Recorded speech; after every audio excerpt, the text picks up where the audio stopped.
Syedaralun, ratusan mobil jenis diesel sejak Kamis 17 Maret 2022 subuh mengantri di SPBU Harapan di Jalan Ayani, Kota Langsa untuk mengisi bahan bakar biosolar.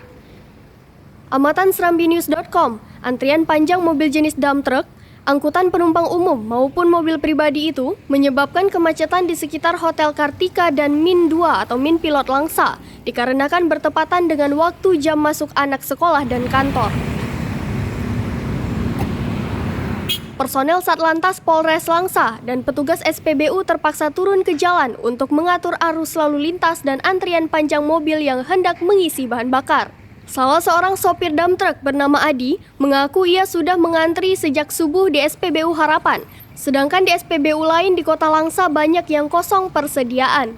Sementara tidak sedikit juga sopir dump truck ataupun angkutan umum penumpang yang telah mengantri tidak kebagian BBM biosolar ini karena stok yang ada di SPBU Harapan juga kandas beberapa jam setelah dibuka.